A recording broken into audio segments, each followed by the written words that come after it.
I went to my professor's office for extra credit and found his body. His office was on the third floor of this creepy building that was always empty after 4 p.m. I texted my roommate Holden on the way over, telling him I'd be back late because I had to kiss up to Adomo for at least an hour.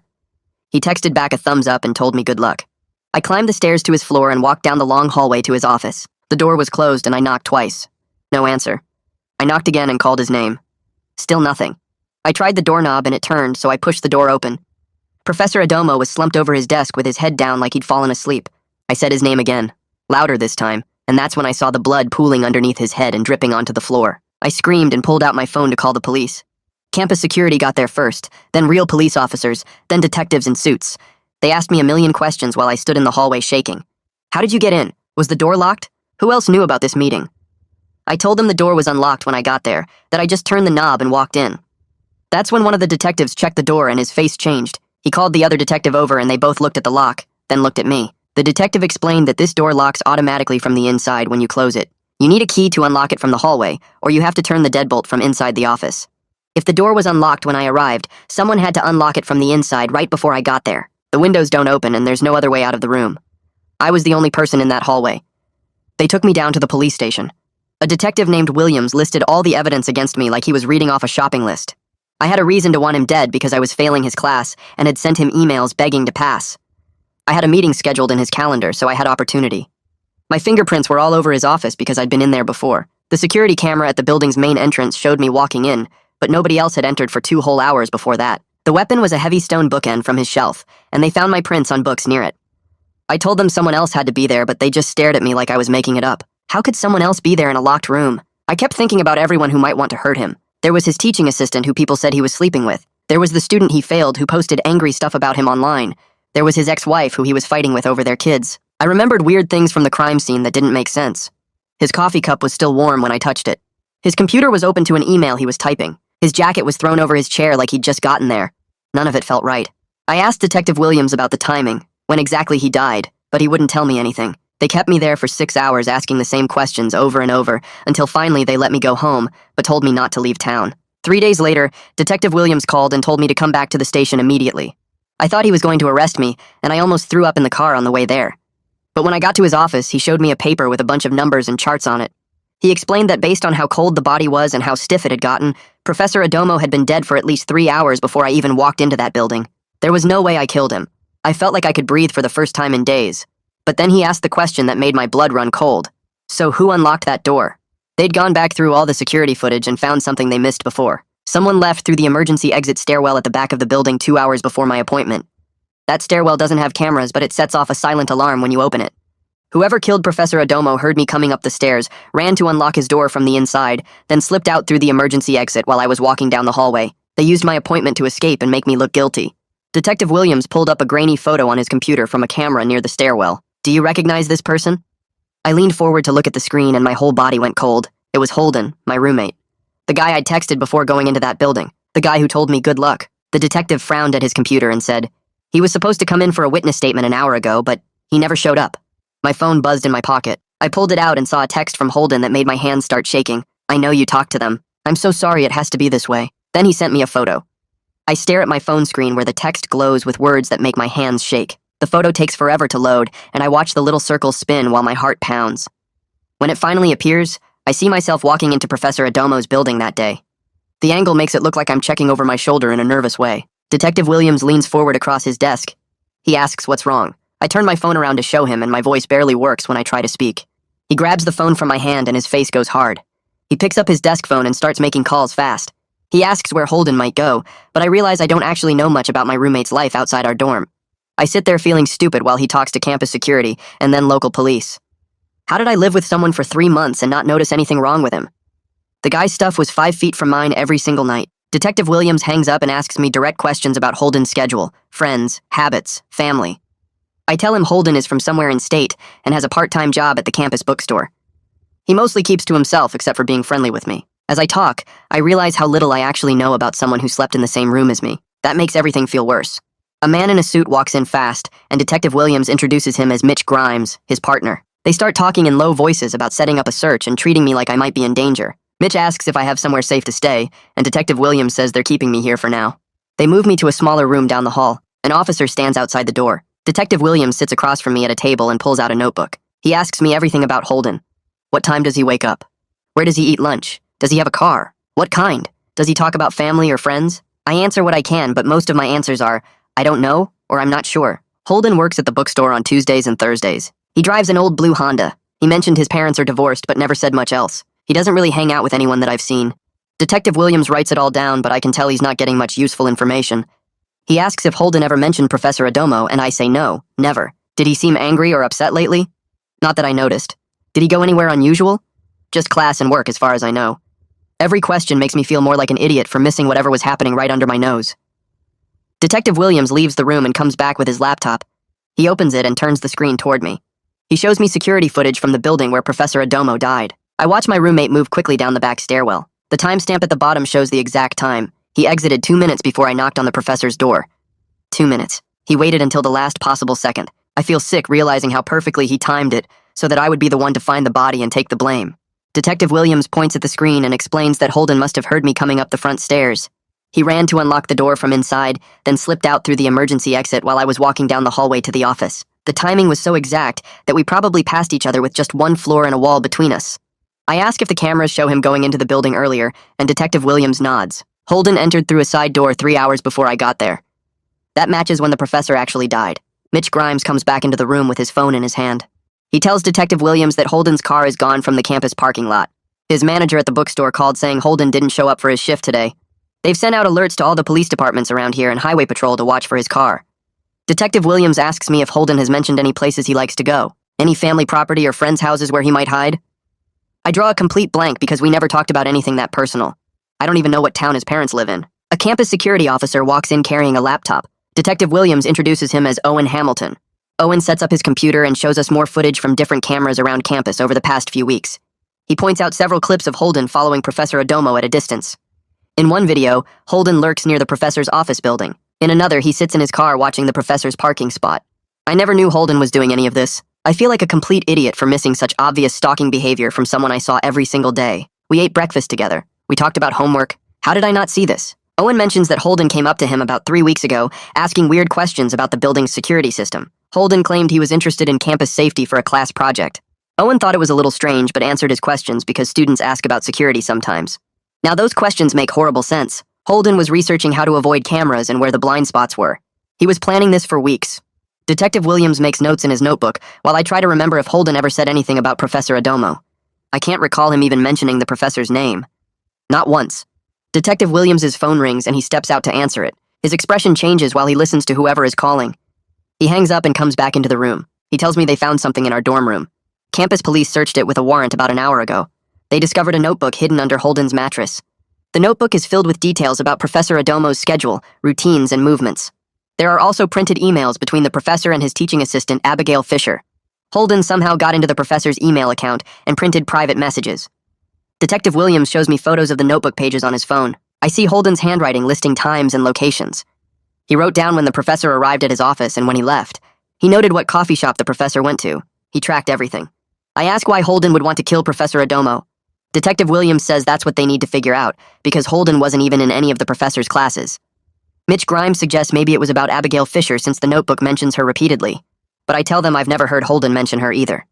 The two detectives exchange looks that tell me they're thinking about possibilities they don't want to share with me yet. Detective Williams says I can call my parents now if I want. I pull out my phone with shaking hands and dial my mom. She answers on the second ring. I break down trying to explain that my roommate is a murderer who tried to frame me and is now on the run. My mom starts crying on the other end. My dad gets on the phone and demands to know if I'm safe. I tell them the police are protecting me, but I don't feel safe anywhere anymore. They want to drive up here right now. Detective Williams takes the phone from me and talks to my parents. He tells them it's better if they stay home for now in case Holden tries to contact them or show up there. He promises them I'm safe at the station. He gives them his direct number. When he hands my phone back, my mom is still crying. My dad tells me to do whatever the police say. I hang up feeling empty and scared and completely lost. The door opens, and a woman with gray hair and a tired face walks in carrying a leather bag. Detective Williams stands up and they shake hands while I sit there trying to pull myself together. She comes over and sits in the chair next to me, putting her hand on my arm. She tells me her name is Sabine Melendez, and she's my academic advisor from the university. She heard what happened and came right away to make sure I'm okay. I nod, but don't really know what to say. Sabine explains that the university is providing security for my dorm, and they're offering to move me to a different room if I want. The idea of going back to that space where I lived with Holden makes my stomach hurt. I ask if I can just go home for a while instead. She says she'll work with my professors to let me finish the semester remotely if that's what I need. Detective Williams steps out to take a call, and Sabine stays with me, asking gentle questions about my classes and whether I have friends on campus. I answer, but my mind keeps going back to Holden and how I never noticed anything wrong. About 20 minutes later, Detective Williams comes back carrying a stack of papers. He sits down across from me and spreads them out on the desk. He tells me these are pages from Holden's notebook that campus police found hidden under his mattress. I lean forward to look and my whole body goes cold. The pages are filled with Holden's handwriting. He wrote about me specifically. My name appears over and over with notes about my schedule and what classes I'm taking. There's a whole section about Professor Adomo's class and how I was struggling and had that appointment scheduled. Holden wrote down the exact time and date. There are calculations about timing and distances. Notes that say things like perfect alibi and locked room will confuse them and he'll panic and look guilty. I stare at the words and realize Holden didn't just frame me by accident or convenience. He planned it specifically around me. He chose me deliberately as his fall guy, and I have no idea why. Detective Williams points to another page where Holden drew a timeline showing when he needed to be in position and when I would arrive. Every detail was mapped out weeks in advance. Sabine looks over my shoulder at the pages and her face goes pale. She asks Detective Williams if this means Holden targeted the narrator on purpose, and he nods. I feel sick thinking about all those times Holden asked casual questions about my schedule or what classes I was taking. He was gathering information to use against me. Detective Williams gets a call on his desk phone and listens for a minute before hanging up. He tells me a forensics report just came in about the murder weapon. The stone bookend they found has only Professor Adomo's blood on it, which makes sense. But they found Holden's fingerprints on books near where the bookend usually sat on the shelf. More important, they found a pair of latex gloves in the emergency exit stairwell. The gloves have tiny spots of blood on them that match the professor. Detective Williams explains that Holden must have worn the gloves during the murder, then pulled them off right before he left through the emergency exit. He probably thought he was being careful but didn't realize he left evidence behind. The gloves prove Holden was there and handled something with the professor's blood on it. I ask if that's enough to convict him, and Detective Williams says combined with everything else, the case is solid. Owen Hamilton from campus security shows up with a laptop. He sets it on the desk and opens a video file. The footage is from the campus bookstore where Holden works. We watch Holden standing behind the register helping customers just hours before he killed Professor Adomo. He's smiling and joking around with people buying textbooks. A girl asks him something and he laughs and points to a shelf. He looks completely normal, totally ordinary. I feel disturbed watching him act so casual when he was planning to murder someone that same day. Detective Williams points at the screen and tells me to watch Holden's hands. Every few minutes, Holden pulls out his phone and checks it. He's not texting or scrolling, just checking the time. Detective Williams says Holden was probably monitoring when he needed to get into position. The footage shows Holden's shift ending at 3 and him walking out the back door of the bookstore. Professor Adomo died around 4 based on the forensics timeline. That gave Holden an hour to get to the building and set up. Mitch Grimes comes into the office looking excited. He tells Detective Williams they got a ping on Holden's phone from the cell towers. The signal shows he's about 2 hours north of campus heading toward the state border. They're coordinating with state police right now to set up checkpoints on the highways. They're also starting aerial surveillance to track his car. Detective Williams asks me if Holden ever mentioned anything about Canada or Mexico or anywhere he might try to run. I tell him Holden barely mentioned anything about his life at all. We lived together for 3 months and I realize I don't know basic things about him like where he's from or if he has family. Mitch leaves to coordinate the search, and I sit there feeling stupid for not paying more attention. A young woman with dark hair appears at the door asking for Detective Williams. He waves her in and she looks nervous. She tells him her name is Trinity Harding, and she has information about Holden. Detective Williams asks her to sit down, and she takes the chair next to Sabine. Trinity glances at me and asks if I'm the roommate, and I nod. She takes a breath and explains that she dated Holden briefly last year. They went out for maybe 6 weeks before she broke up with him. I ask why she ended it, and Trinity says he became obsessive and controlling. He wanted to know where she was all the time. He got mad when she hung out with friends without him. After they broke up, she started seeing someone else, and Holden followed her around campus for weeks. Trinity says she would see him sitting in the library watching her or standing outside her dorm. Her friends noticed him too. It got bad enough that campus security warned him to stop. But Trinity never filed official charges because he eventually seemed to back off and leave her alone. Detective Williams asks if Holden ever got violent, and Trinity shakes her head. She says he never touched her or threatened her directly. He just watched and followed and made her uncomfortable. Trinity shifts in her chair and says there's something else. She tells us that Holden talked about Professor Adomo even back when they were dating. He would mention how the professor was a fraud who didn't deserve his position and treated students badly. Trinity didn't think much of it at the time because lots of students complain about professors, but now she realizes Holden's hatred seemed more personal and intense than normal. He would get worked up talking about how Professor Adomo was ruining lives and getting away with it. Trinity also mentions that Holden was weirdly interested in true crime shows. They would watch them together and he would pause the episodes to analyze how the killers got caught. He would talk about what mistakes they made and how they should have done things differently. At the time, Trinity thought it was just a strange hobby, but now it makes her skin crawl.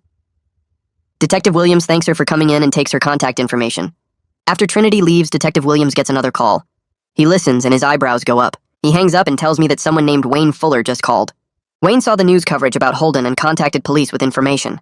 Wayne was Holden's roommate freshman year before requesting a room change. He says Holden had serious problems even back then. Wayne is coming to the station right now to give a statement. I feel dread building in my chest, wondering what else I'm about to learn about the person I've been living with. About 30 minutes later, a guy around my age walks in wearing a university sweatshirt. Detective Williams brings him over and introduces him as Wayne. Wayne sits down and looks uncomfortable. He tells us that Holden became fixated on a girl in their dorm freshman year. Holden would follow her and take photos of her without permission. The girl's friends eventually confronted him about it. Wayne also says Holden had violent outbursts when things didn't go his way. One time, Holden got a bad grade on a paper and punched a hole in their dorm wall. Wayne had to cover it with a poster before the RA saw it. The final thing that made Wayne request the room change was finding a knife under Holden's pillow. When Wayne asked about it, Holden said he needed protection. But then Holden started making comments about people who wronged him deserving consequences. Wayne got scared and went to housing to request a new room. I ask Wayne why none of this is in any official records or why Holden wasn't kicked out of school. Wayne looks down and admits he never filed a formal complaint. When he told Holden he was moving out, Holden apologized and seemed to calm down. Wayne just wanted to get away from him, so he didn't push it further. The university processed it as a normal roommate incompatibility situation. Detective Williams looks frustrated hearing this. He says it means Holden's dangerous patterns were never documented in any way that would have flagged him. Wayne could have prevented this by reporting what happened, but he was just a scared freshman who wanted to move on. Nobody knew Holden was a threat because nobody ever made it official. I sit there thinking about how many warning signs there were and how many people saw pieces of who Holden really was, but nobody put it all together until it was too late. Detective Williams pulled out the notebook they found under Holden's mattress and spread the pages across his desk. Wayne leaned forward and his face went pale as he looked at the handwriting. He nodded slowly and confirmed it was definitely Holden's writing, same obsessive detail and tiny letters he remembered from freshman year. Wayne picked up one page and pointed at how Holden wrote the same phrase over and over in the margins, and he said that was exactly the kind of thing Holden used to do with homework assignments. Detective Williams asked Wayne about Holden's family, and Wayne mentioned that Holden's parents got divorced when he was in middle school. He said Holden's dad was some kind of lawyer who apparently got Holden out of trouble in high school for something serious, but Wayne never learned the details because Holden wouldn't talk about it. Detective Williams and Mitch exchanged looks, and Detective Williams immediately started searching for information about Holden's father. Within minutes, they found him listed as a defense attorney practicing in the state capitol about 3 hours away. Detective Williams picked up his phone and dialed the number while putting it on speaker so we could all hear. A professional voice answered, identifying himself as Holden's father, and Detective Williams explained who he was and why he was calling. There was a long silence on the other end, and then Holden's dad let out a breath that sounded shocked, but not entirely surprised, which made my skin crawl. He said he hadn't heard from Holden in 6 months after they had a big fight about something he wouldn't specify. Detective Williams asked if he had any idea where Holden might run, or if he had friends or family in other states. Holden's dad said he refused to speculate about his son's whereabouts, and that he needed to consult with colleagues before saying anything else. He agreed to call immediately if Holden contacted him, but his tone was cold and formal in a way that made me doubt he would actually cooperate. Detective Williams thanked him and hung up, then said something under his breath about lawyers protecting their own, even when their own kids are murderers. Mitch came back into the room carrying his phone and told us that state police just reported spotting Holden's car at a rest stop about 2 hours north. Detective Williams jumped up and asked if they had him in custody, but Mitch shook his head and explained that by the time officers arrived at the rest stop, Holden had already left. Worse than that, they discovered he had switched his license plates with one stolen from another vehicle in the parking lot. Detective Williams cursed under his breath and said this meant Holden planned his escape in advance and had been preparing for this possibility. The detectives started making more calls to coordinate with Highway Patrol and set up alerts for the stolen plates. I sat there feeling sick as I realized Holden must have been planning this for days or weeks, thinking through every detail of how to get away. Mitch disappeared again and came back about 20 minutes later, carrying printed bank records.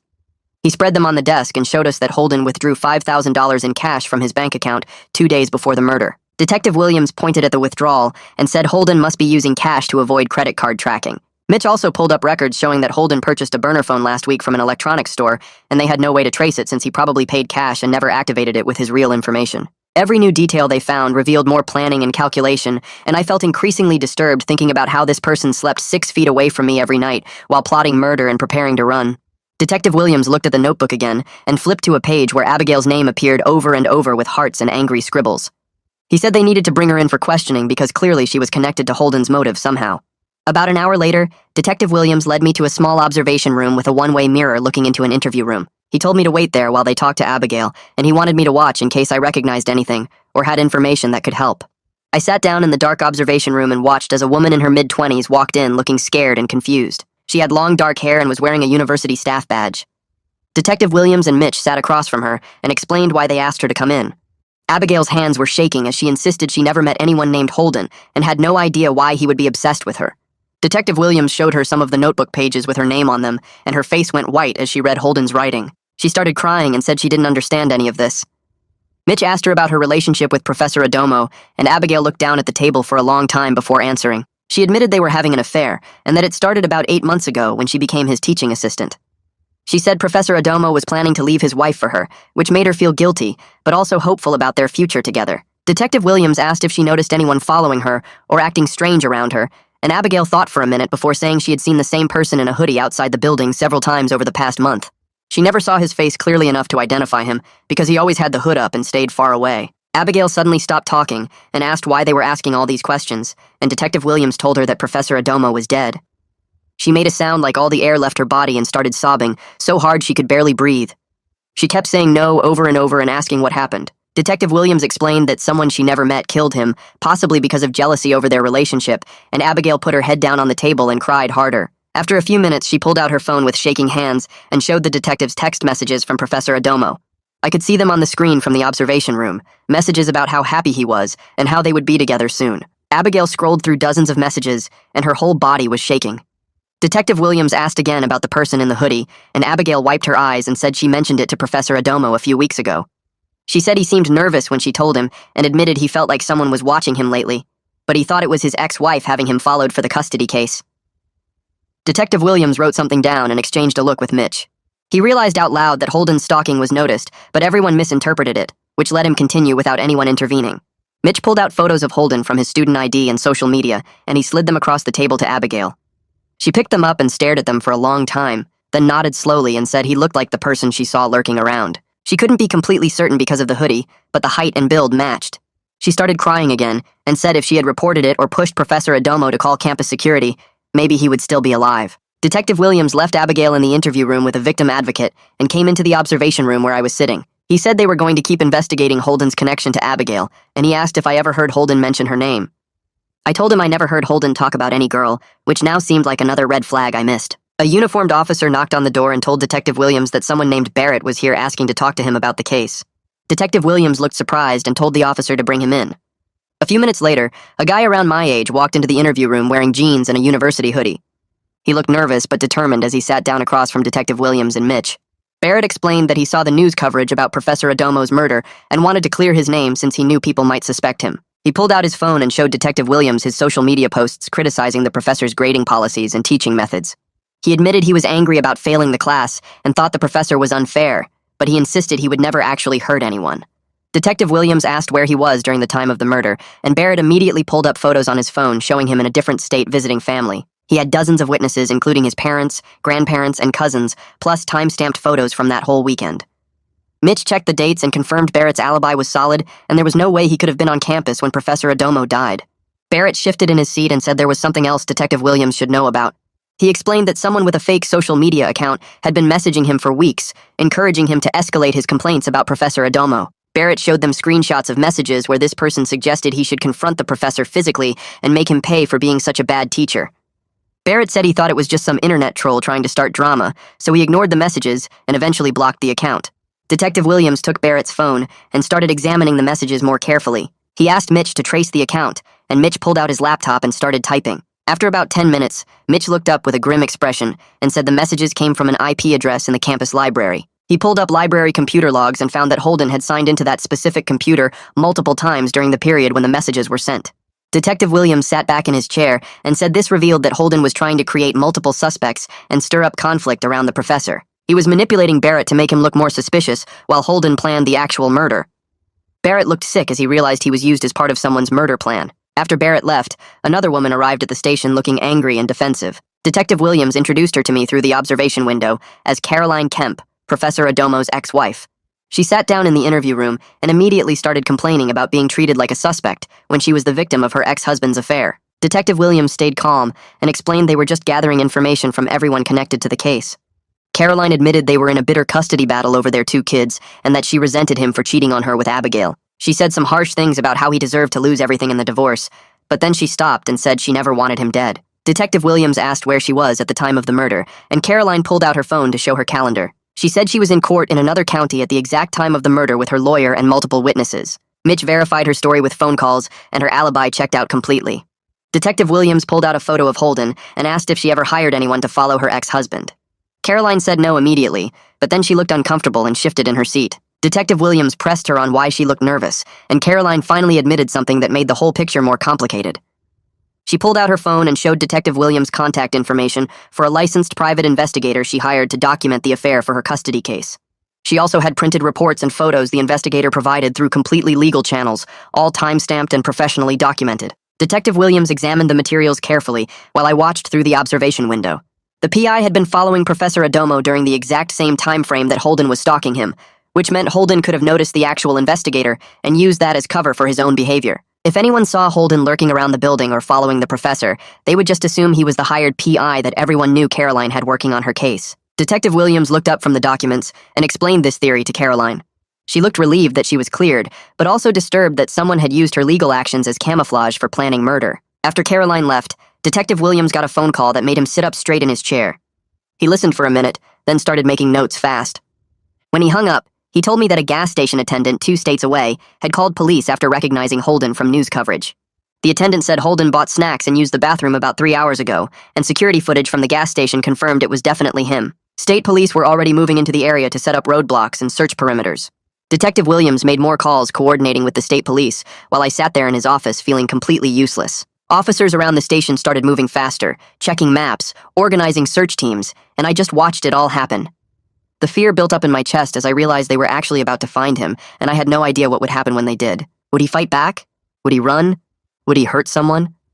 I asked Detective Williams what would happen to me after they caught Holden. He stopped what he was doing and looked at me seriously. He explained that I would need to testify at trial about finding the body and about living with Holden for months without noticing his behavior. The prosecutor would also want me to testify about the threatening text and photo he sent me to establish his consciousness of guilt. I felt my stomach drop as he talked. The idea of sitting in a courtroom with Holden there, having to relive finding Professor Adomo's body in front of a jury, facing questions from his defense attorney who would try to make me look suspicious or stupid, it all felt too much. Detective Williams must have seen my face change because he told me not to worry about that yet, that we had to catch him first. Sabine Melendez called me later that afternoon and offered to help me arrange to finish my classes remotely for the rest of the semester. She said she had already talked to my professors, and they were all understanding given the circumstances. She also gave me the contact information for a campus counselor who works with students dealing with trauma, and I scheduled my first appointment for the following week. The university offered to pay for a hotel room near campus because there was no way I could go back to that dorm room where I had lived with Holden. Even knowing he was gone and locked up somewhere, the thought of sleeping in that space where his stuff had been right next to mine made me feel physically sick. I packed some clothes in my laptop and moved into a basic hotel room with boring beige walls and generic furniture, but at least it was mine and safe, and Holden had never been there. The next day I was back at the police station when breaking news interrupted everything. Police had Holden's car surrounded in a motel parking lot. Everyone in the station stopped what they were doing and gathered around the TV screens mounted on the walls. I watched aerial footage from news helicopters showing police vehicles blocking every exit from the parking lot. Officers in tactical gear wearing vests and carrying weapons moved into position around a specific motel room. My heart started pounding so hard I could feel it in my throat, and my hands got sweaty. This was actually happening right now. My roommate, the guy who had helped me study for tests and made jokes about our professors, was the person those armed officers were treating as armed and dangerous. The news anchor kept talking about the manhunt and the murder investigation, and I saw my own name flash on the screen as the student who discovered Professor Adomo's body. The standoff went on for 2 hours. I sat in Detective Williams's office watching the whole thing unfold on TV while he got updates by phone from the officers on scene. Negotiators were trying to get Holden to surrender peacefully. The whole situation felt surreal and disconnected, like I was watching a movie instead of real events involving someone I actually knew. Officers kept their positions around the motel room. The news helicopters circled overhead, filming everything, and everyone just waited. Then suddenly Holden walked out of the motel room with his hands raised high above his head. Officers rushed forward from multiple directions and arrested him without any fight or resistance. Detective Williams got confirmation by phone and turned to look at me. He said it was over and they had Holden in custody. I thought I would feel relieved, but instead I just felt numb and completely exhausted, like all the fear and tension from the past few days was draining out of my body and leaving me empty. Detective Williams explained that Holden was transported back here to face charges, and that the prosecutor wanted to meet with me the next morning to discuss the case. He said police had found a laptop in Holden's motel room with detailed plans for evading capture. Holden had done research on crossing into Canada illegally, establishing fake identities and living off the grid without being tracked. There were also printouts of news coverage about Professor Adomo's murder, and my name was highlighted in several articles as a person of interest in the case. Detective Williams said it looked like Holden had found some satisfaction in seeing me implicated in the crime he committed, which made me feel sick to my stomach. All that planning and calculation, and he had actually enjoyed watching me suffer for something he did. I finally called my parents back and told them that Holden was in custody. My mom started crying on the phone and said they were driving up first thing the next morning no matter what the police had said before about staying home. I didn't have the energy to argue with her, and honestly I wanted my parents there even though I was supposed to be an adult who could handle difficult things alone. My dad asked if I wanted to come home and transfer to a different school for next semester, and I told him I didn't know what I wanted anymore except to feel safe again. Everything felt uncertain and scary, and I couldn't think past the next few hours, much less make decisions about my whole future. That night in the hotel room, I lay in bed staring at the ceiling, completely unable to sleep. My mind kept replaying all the normal times Holden and I had hung out like regular roommates. Watching movies on his laptop on weekend nights, complaining about how hard our classes were, ordering pizza at midnight when we were both stressed about exams. I remembered him helping me study for a biology midterm, patiently explaining concepts I didn't understand until they finally made sense. I remembered him giving me advice about a girl I liked in my English class, telling me to be confident and just ask her out. None of it felt real anymore. I didn't know if any of those moments had been genuine, or if he was just pretending the whole time, maintaining a normal roommate cover while he planned murder. Was he ever actually my friend? Or was I always just a convenient tool he could use for his sick plan? The next morning, I met with the prosecutor at her downtown office. She was a serious woman in her 40s who got straight to business without much small talk. She explained that the charges against Holden included first-degree murder, attempted obstruction of justice, and stalking. She said the evidence was overwhelming and they expected him to be convicted, but she warned me that trials can take a year or more to actually happen. I would need to stay available to testify about finding Professor Adomo's body, and about living with Holden without noticing his dangerous behavior. She also warned me to expect Holden's defense attorney to try discrediting me, or suggesting I was somehow involved in the murder, even though the evidence clearly showed I was innocent. Defense lawyers look for any way to create reasonable doubt in the jury's mind. I felt overwhelmed thinking about a whole year of waiting with this hanging over me, and then eventually having to face Holden in a courtroom and relive everything in front of strangers. The next morning, my parents showed up at the hotel before I even finished breakfast. My mom came through the door and grabbed me in a hug so tight I could barely breathe, and she kept saying she was so sorry and that everything would be okay now. My dad stood behind her looking like he wanted to hit something or someone, his jaw clenched and his hands in fists at his sides. When my mom finally let go, my dad shook my hand and then pulled me into a quick hug that felt awkward but genuine. We went down to the hotel restaurant and ordered food that I mostly pushed around on my plate while they asked careful questions about how I was holding up. I tried to explain that I felt like an idiot for not seeing what Holden really was, and that I felt violated knowing he'd been planning murder while we watched movies together in our dorm room. My mom reached across the table and squeezed my hand, telling me that predators are good at hiding what they are, and that I shouldn't blame myself. My dad wanted to know every detail about the investigation and what would happen next, asking questions about the evidence and the charges like he was trying to understand how the system would punish Holden. After we finished eating, my mom suggested I come home for a while and take a break from the school, maybe finish the semester online from the safety of my childhood bedroom. I told her I needed to think about it because part of me wanted to run home and hide, but another part of me didn't want Holden to have that power over my life. My dad said whatever I decided they would support me, and that the most important thing was that I felt safe and could start healing from this nightmare. We spent the rest of the day together just walking around downtown and talking about normal things like my classes and their jobs, trying to pretend everything was fine, even though none of us could stop thinking about Holden sitting in a jail cell somewhere. When they dropped me back at the hotel that evening, my mom made me promise to call them every day, and my dad slipped me some cash in case I needed anything.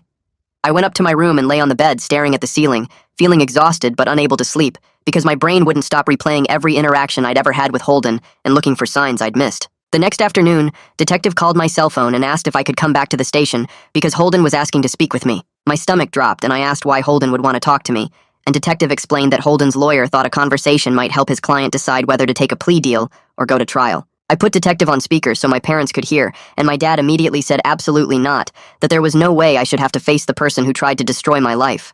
But I felt this weird pull to hear what Holden had to say, like maybe if I understood his reasoning, I could make sense of what happened. Detective assured me I would be completely safe, that Holden would be in handcuffs the entire time, and that Detective would be right there with me in the room.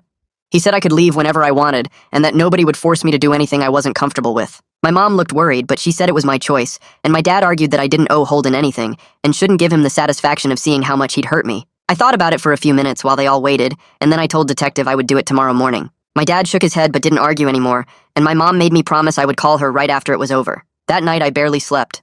tossing and turning while imagining what Holden would say and how I would react. I kept thinking about all the times he'd seemed like a normal guy, helping me with homework or making jokes about our professors and trying to match that person with someone capable of murder. The next morning, I met Detective at the police station, and he walked me through what would happen, explaining that Holden's lawyer would be there and that I should feel free to end the conversation at any point. We walked down a long hallway to a small interview room with a metal table and chairs, and Detective opened the door for me. Holden sat on the far side of the table in an orange jumpsuit, with his hands cuffed in front of him, and he looked smaller somehow, like he'd shrunk since the last time I saw him. His face was pale and he had dark circles under his eyes, and his hair was messy like he hadn't bothered to comb it in days. He wouldn't look at me when I first walked in, just stared down at the table while his lawyer sat beside him shuffling papers and looking professional but bored. Detective pulled out a chair for me and then sat down next to me, close enough that I could feel his presence as a protective barrier between me and Holden. The room was quiet except for the buzz of fluorescent lights overhead, and I could hear my own breathing loud in my ears. Holden finally looked up and met my eyes, and for a second he looked like the roommate I knew before everything went wrong. He opened his mouth and said he was sorry for involving me, and his voice sounded rough, like he'd been crying or hadn't used it much lately. I felt anger surge up in my chest because sorry seemed like such a pathetic word for what he'd done to me. I asked him why he killed Professor, and why he tried to frame me for it, keeping my voice steady even though my hands were shaking under the table. Holden's lawyer started to say something, but Holden waved him off and said he wanted to explain, that he needed me to understand, even though he knew I would probably hate him forever. He took a breath and started talking about Abigail, saying she was his girlfriend back in high school before she graduated and went to college. He said they'd been together for almost a year, and she promised she would wait for him while he finished his senior year, but then she broke up with him through a text message saying she needed to move on with her life. When Holden came to this university the next year, he discovered Abigail was here and tried to reconnect with her, but she acted like she barely remembered him and brushed him off. Then he found out she was involved with Professor, and he said it felt like the Professor had stolen his future and ruined everything he'd planned with Abigail.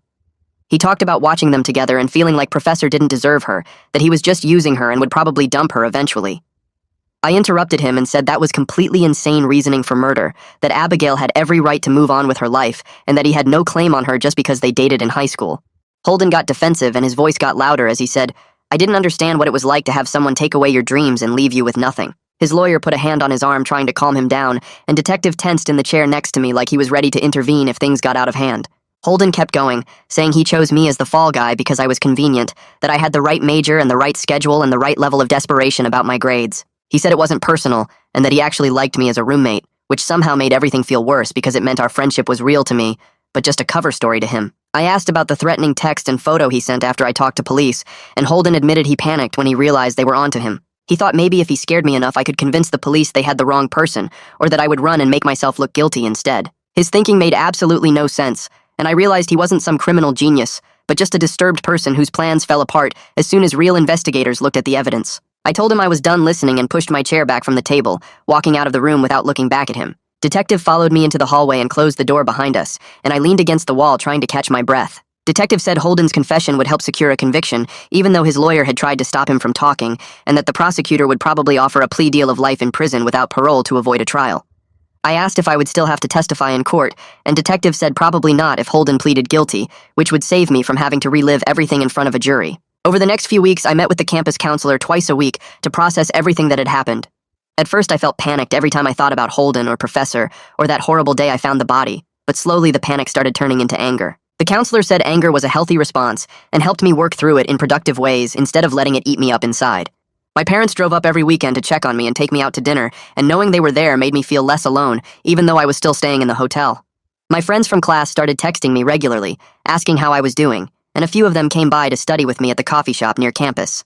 Cillian from my biology class started meeting me at the library a couple times a week, and he became a good friend who treated me like a normal person instead of some fragile victim who might break.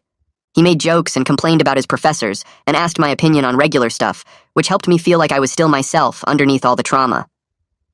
One day, the university housing office called and offered me a single room in a different dorm building on the other side of campus, saying I could move in whenever I was ready. I thought about staying in the hotel forever because it felt safe and separate from everything that happened, but I knew I couldn't hide there for the rest of the semester. I called Cillian and asked if he would help me pack up my stuff from the old room, and he said yes immediately and brought 2 other friends with him. Walking back into that dorm room was harder than I expected, because everything reminded me of Holden, from his empty desk to the posters we'd hung together on the walls. My stuff was still exactly where I'd left it the night before everything went wrong, and it felt like walking into a time capsule of my old life before I knew my roommate was a murderer. Cillian and the others worked quickly, packing my clothes and books and random belongings into boxes while making small talk to distract me from the memories flooding my brain. We got everything done in one afternoon and loaded it all into Cillian's car to drive across campus to my new building. My new room was smaller than the old one, but it was all mine, with just one bed and one desk and one closet that nobody else would touch. I unpacked my boxes and arranged everything the way I wanted it, and when I was done, I locked the door and sat on my bed feeling something like peace for the first time in weeks. The lock was solid and I was alone and nobody could get to me here, and that feeling of safety was worth more than any amount of space or fancy amenities. A few days later, my phone rang while I was studying at my desk, and I saw Detective Williams' name on the screen. I answered, and he told me that Holden's lawyer had worked out a plea deal with the prosecutor for life in prison without any chance of parole. The detective explained this meant there wouldn't be a trial, and I wouldn't have to testify in court or face Holden again. I felt this weird mix of relief and disappointment wash over me, because part of me had wanted to stand up in front of a jury and tell everyone what he did to me. Detective Williams must have heard something in my voice because he asked if I was okay with the outcome. I told him I guessed so, but it felt unfinished somehow, like I'd been building up to this big moment that wasn't going to happen now. He said he understood, but reminded me that trials can be brutal for victims, and this way I could move forward without months of legal stress. After we hung up, I sat there staring at my phone for a long time, trying to figure out why I felt cheated when this was supposed to be good news. My next counseling session was 2 days later, and I brought up these confusing feelings with the counselor. She listened while I explained how I'd imagined myself in court, making Holden hear everything he put me through. The counselor nodded and said it was normal to want that kind of public validation and closure. She reminded me that my healing wasn't dependent on any courtroom drama, and that my safety mattered more than any satisfying moment of confrontation. We talked through it for the whole session, and by the end I felt better about accepting the plea deal as a win, even if it didn't feel dramatic enough. The next week, Detective Williams called again and said that Abigail Fisher wanted to talk to me if I was willing. He gave me her number, and I sat on my bed for 20 minutes before I finally texted her. She responded right away, suggesting we meet at a coffee shop a few blocks from campus.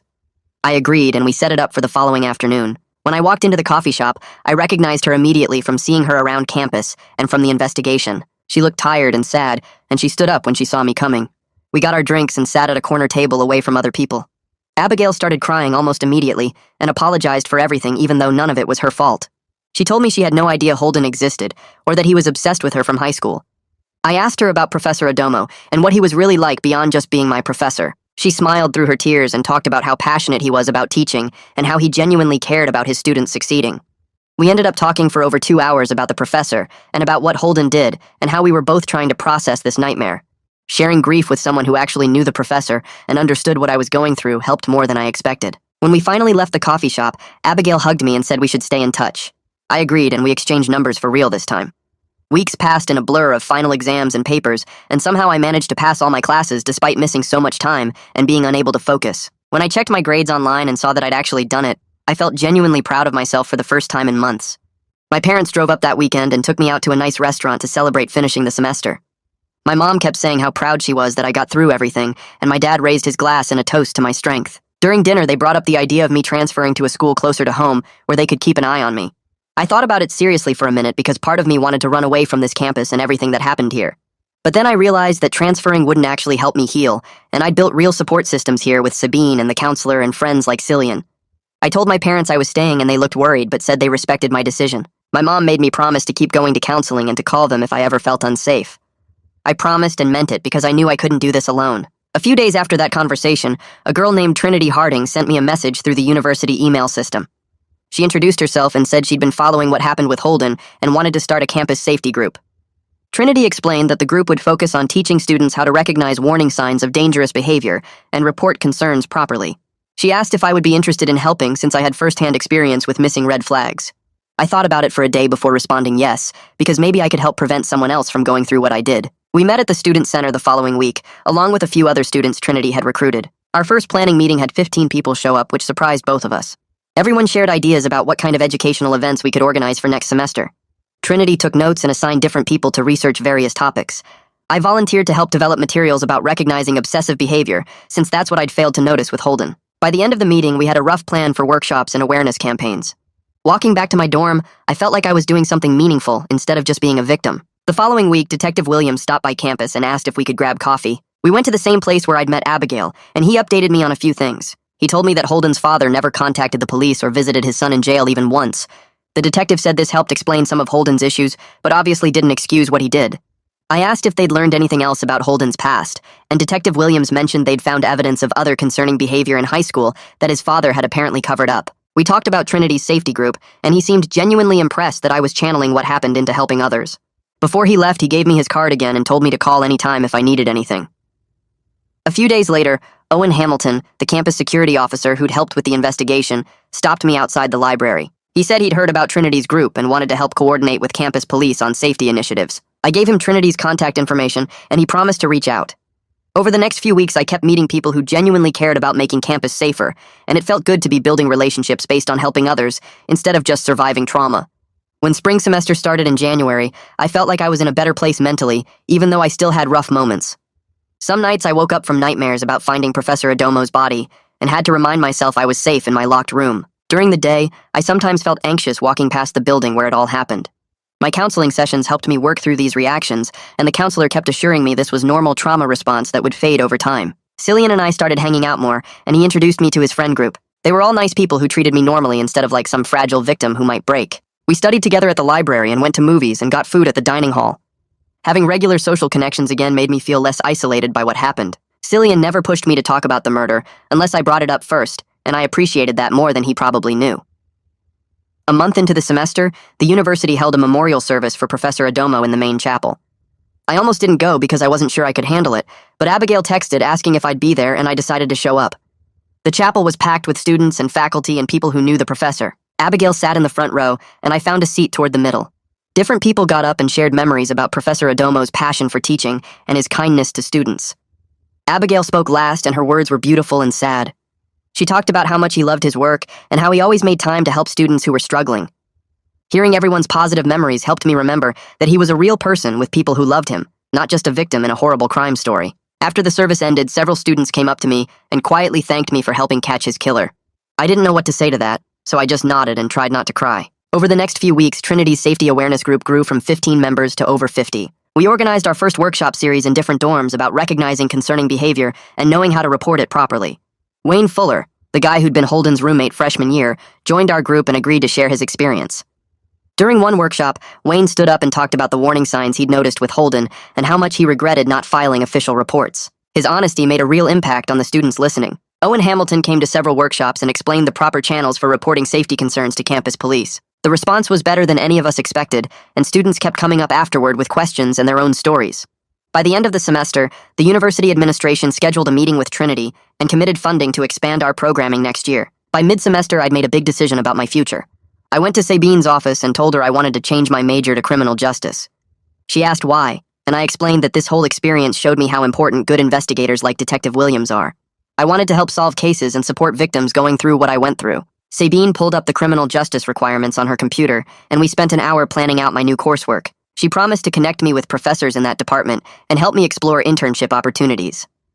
Walking out of her office, I felt like I had a clear direction that came from surviving something terrible and wanting to make meaning from it. The idea of spending my career helping victims and catching criminals felt right in a way my old major never had. 6 months after finding Professor Adomo's body, I was doing well enough that my counselor suggested reducing our sessions from weekly to every other week. We'd processed most of the trauma, and I'd developed solid coping strategies for when I felt triggered or anxious. I still had bad days, but they were getting less frequent and less intense. My parents visited that weekend and took me to lunch. My mom commented that I seemed more like myself again, and my dad agreed. I told them I felt different, though, fundamentally changed by what happened. They nodded and said that made sense, but they were proud of how I'd grown through it. Sitting there with them, I realized I'd survived something that could have destroyed me and come out stronger on the other side. A couple weeks after that conversation with my parents, Cillian caught me after class and asked if I wanted to grab coffee. We sat in the campus coffee shop and he brought up next year's housing, asking if I'd thought about where I wanted to live. I told him I hadn't really planned that far ahead because everything still felt so weird. He nodded and then asked if I wanted to room with him and his friend Jansen in a 3-bedroom apartment off campus. I felt my chest get tight because the idea of trusting a roommate again scared me, but I also knew I couldn't let what Holden did make me paranoid forever. I told Cillian I needed to think about it and he said no pressure, just let him know. Over the next few days, I talked to my counselor about it, and she pointed out that avoiding roommates meant letting Holden's actions control my future. That made sense, so I texted Cillian and said yes. We spent the following weekend looking at apartments near campus and found a decent 3-bedroom place about 10 minutes from the main buildings. The landlord did a background check and we signed the lease for next fall. Having concrete plans for the future made me feel like I was actually moving forward instead of just surviving day to day. Detective Williams called me a few weeks later and asked if I'd be willing to speak to a group of new police recruits about my experience as a crime victim and witness. He explained that hearing from actual victims helps officers understand why their behavior during investigations matters so much. I agreed because I remembered how Detective Williams treated me with respect, even when I was a suspect, and how much that mattered. The following Tuesday, I drove to the police training facility and met a room full of about 30 recruits in uniform. Detective Williams introduced me, and I stood up front feeling nervous as hell. I talked for maybe 20 minutes about finding Professor Adomo's body, being suspected of murder, how scared I was, and how Detective Williams's professionalism helped me get through it. The recruits asked really good questions about what officers said that helped versus what made things worse, and about how they should treat people who might be suspects, but also might be victims. After the presentation ended, several recruits came up to thank me, and one woman told me that hearing my story would definitely change how she approaches investigations. Driving home, I felt good about doing something useful with what happened to me. A few days later, I ran into Barrett Chandler outside the library, and we both kind of froze for a second.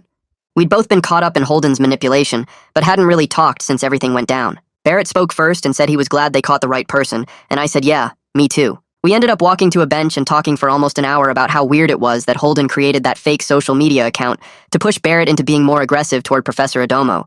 Barrett told me he changed his major to psychology because he wanted to understand what makes people like Holden do what they do. I mentioned I'd switched to criminal justice for similar reasons. We exchanged numbers and started meeting up sometimes to study at the library, and it felt good to be friends with someone who understood the weird situation we'd both been in. Spring semester moved fast with all of Trinity's safety group activities ramping up. We spent weeks planning a big campus safety fair, and the day finally came in early April.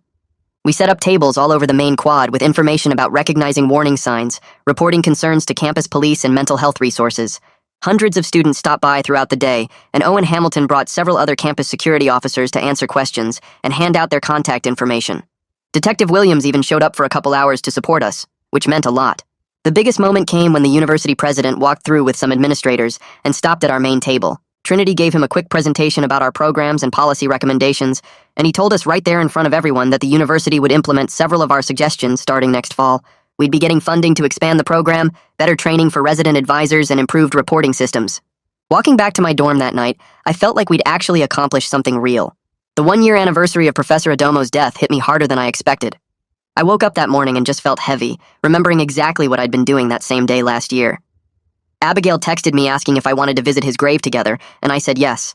We met at the cemetery that afternoon and walked to his headstone carrying flowers. Abigail put hers down first and stood there quietly for a minute. She told me she was in therapy too and slowly getting better at dealing with losing him.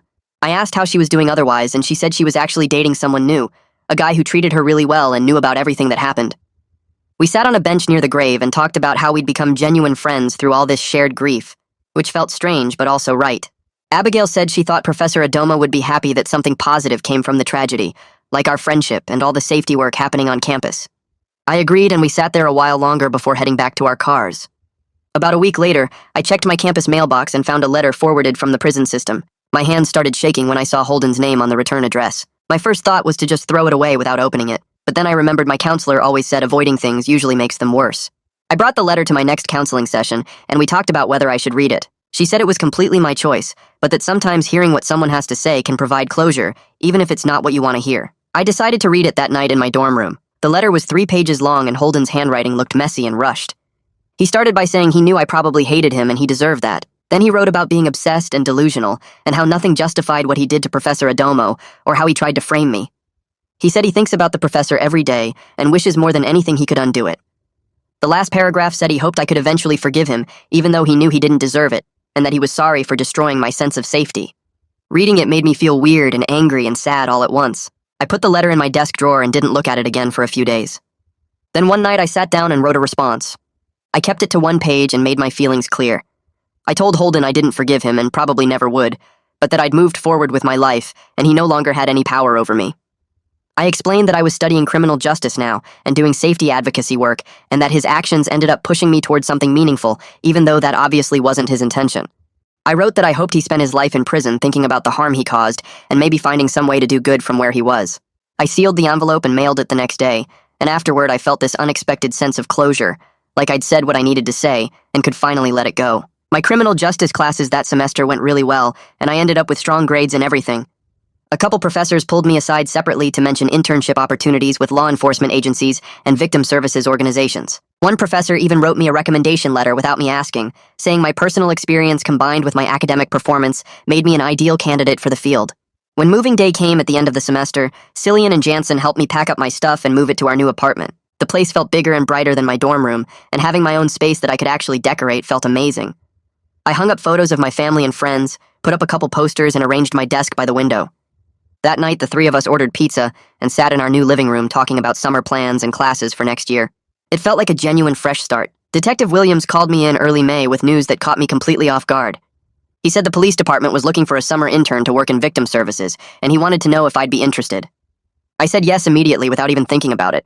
He explained I'd be helping victims navigate the criminal justice system, connecting them with resources and learning about investigations from the support side. He told me I had good instincts and the right attitude for this kind of work, and that my personal experience would help me understand what victims go through. I started the internship 2 weeks later, and spent my days at the police station helping people who'd been through crimes, filing paperwork, and sitting in on victim interviews. It felt good to use what I'd learned to actually help other people. The biggest thing that happened that spring was Trinity getting an email from some national campus safety organization saying our group won an award for advocacy work. None of us could believe it at first. The organization invited us to their annual conference to accept the award and present our programs to representatives from other universities. Trinity, Wayne, and I flew out together in late May and spent 3 days at this huge conference with hundreds of student safety advocates from all over the country. On the last day, we stood on stage in front of everyone and accepted the award, then did a presentation about our workshops and policy changes. People asked tons of questions afterward, and several schools said they wanted to implement similar programs. When we finished, the whole room gave us a standing ovation, and I felt this rush of pride knowing that one terrible event had somehow sparked changes that would help protect students at universities everywhere. Flying home, I looked out the window and thought about how far I'd come from that scared kid who found his professor's body and got accused of murder. I'd survived something that could have broken me and turned it into something that might actually save lives. 2 years later, I'm sitting in my apartment filling out paperwork for graduate programs in forensic psychology, and I still can't believe how different my life looks now. I got accepted to 5 different programs and spent weeks talking with Detective Williams about which one would set me up best for the career I want. My internship at the police department turned into a real job where I help crime victims figure out the legal system and connect them with counselors and support services. Last week, I sat with a woman whose husband was killed in a robbery and held her hand while she cried, and I knew exactly what to say because I'd been there too. Detective Williams takes me to lunch once a month and tells me about cases he's working on, asking my opinion about victim interviews and how to make people feel safe enough to talk. He wrote one of my recommendation letters for grad school and told me I have better instincts than officers with 10 years experience.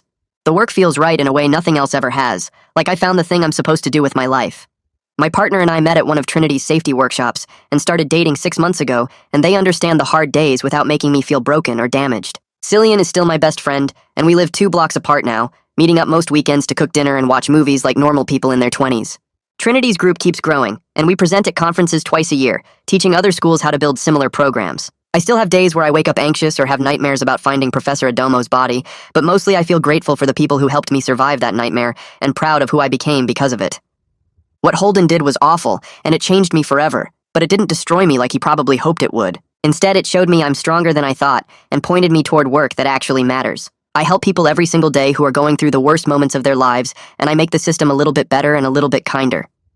Some mornings I think about how scared I was in that police station 2 years ago, certain my life was over and I barely recognize that version of myself anymore.